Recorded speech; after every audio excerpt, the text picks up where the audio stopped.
নিয়োগ দুর্নীতি মামলায় চূড়ান্ত চার্জশিট জমা দিল সিবিআই। চার্জশিটে অভিযুক্ত হিসেবে দেখানো হয়েছে আইএএস জ্যোতিষ্মান চট্টোপাধ্যায়কে।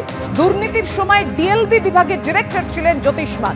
কথা বলবো, আমাদের সঙ্গে রয়েছেন আমাদের প্রতিনিধি প্রকাশ সিনহা। প্রকাশ, 8টি পুরসভায় যেভাবে বেআইনি নিয়োগ হয়েছে বলে অভিযোগ, কি রয়েছে চার্জশিটে? দেখো, তোমাকে প্রথমেই বলে দিই যে বড় খবর আমরা পাচ্ছি। আমরা আলিপুর কোর্টেই আছি এবং ঠিক 1 ঘন্টা আগে এই আলিপুর কোর্টের যে সিবিআই স্পেশাল কোর্ট, সেই কোর্টে চূড়ান্ত চার্জশিট জমা পড়েছে। পুরো নিয়োগ দুর্নীতির মামলার চূড়ান্ত চার্জশিট, এবং চার্জশিটে যে তথ্য আমরা পাচ্ছি যে আমলা একজন আইএএস অফিসার জ্যোতিষ্মান চট্টোপাধ্যায় তার নাম রয়েছে, অর্থাৎ তাকে অভিযুক্ত হিসেবে দেখানো হয়েছে। এবং চার্জশিটে সিবিআই এর উল্লেখ যে বর্তমানে তিনি হুগলি রিভার ব্রিজ কমিশনের সেক্রেটারি পদে রয়েছেন।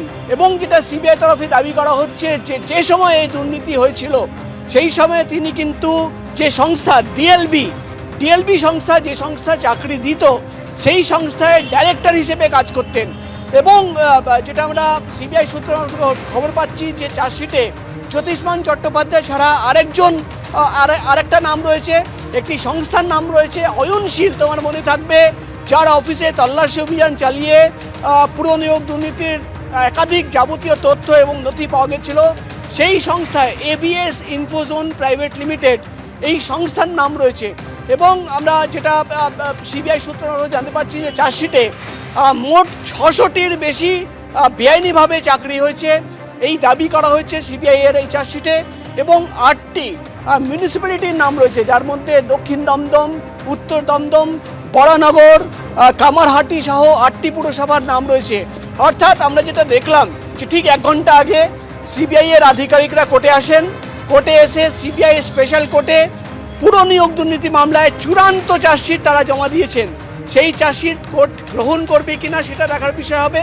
কিন্তু যেটা সিবিআই সূত্রের খবর, যে পুরো নিয়োগ দুর্নীতি মামলায়, যে মামলায় তুমি জানো ইডি অফিসাররা একাধিক জায়গায় একাধিক প্রভাবশালীদের বাড়িতে, অফিসে গিয়ে তল্লাশি অভিযান চালানো হয়, তাদের নাম কিন্তু এই চূড়ান্ত চার্জশিটে নেই।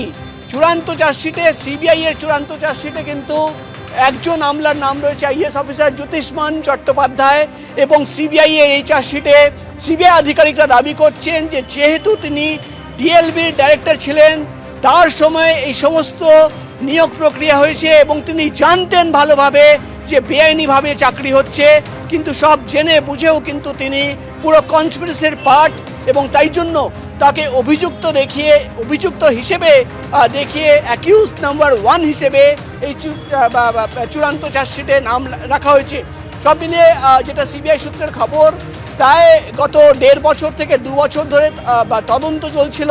এবং তদন্ত করার সময় তুমি জানো একাধিক জায়গায় তল্লাশি অভিযান চালানো হয়, একাধিক প্রভাবশালীদের বাড়িতে গিয়ে তল্লাশি অভিযান চালানো হয়, তাদের অফিসে তল্লাশি অভিযান চালানো হয়। কিন্তু আজকে চূড়ান্ত চার্জশিটে একজন আমলা আইএএস অফিসার জ্যোতিষ্মান চট্টোপাধ্যায়, তার নাম রয়েছে। এবং তার ছাড়া একটি সংস্থা এবিএস ইনফোজোন, তার নাম রয়েছে। এই 2টি নামে কিন্তু চার্জশিট জমা পড়েছে।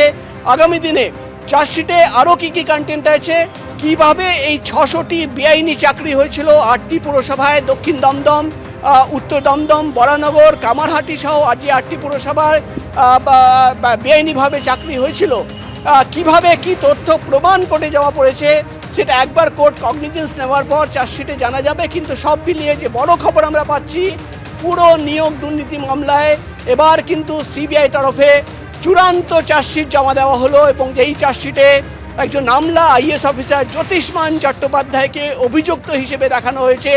এবার দেখার বিষয় হবে যে আগামী দিনে যখন কোর্টের শুনানি হবে, সেখানে কি কি তথ্য প্রমাণ এবং কি কি এভিডেন্স এই চার্জশিটের সঙ্গে জমা পড়েছে, সেটাই কিন্তু এখন দেখার বিষয় হবে। ধন্যবাদ প্রকাশ। পরের খবরে আসছি। শুভেন্দু অধিকারীর মুখে ফের পরিবর্তনের হুঙ্কার। বিহার সাফ হয়ে গিয়েছে, এবার বাংলা সমূলে উৎপাটিত হবে। ওড়িশা, বিহারে বিজেপি সরকার, বাংলায় পরিবর্তনের সংকল্প। মালদার সভা থেকে হুঙ্কার দিলেন শুভেন্দু অধিকারী।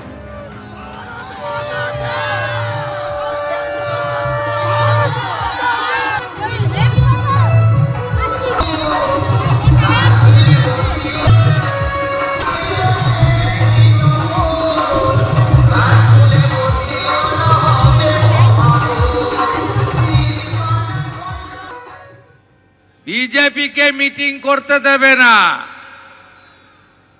হাইকোর্ট বলার পরেও অ্যাপ্লিকেশন রিজেক্টেড। তো ফাইনালি সভাটা হলো তো,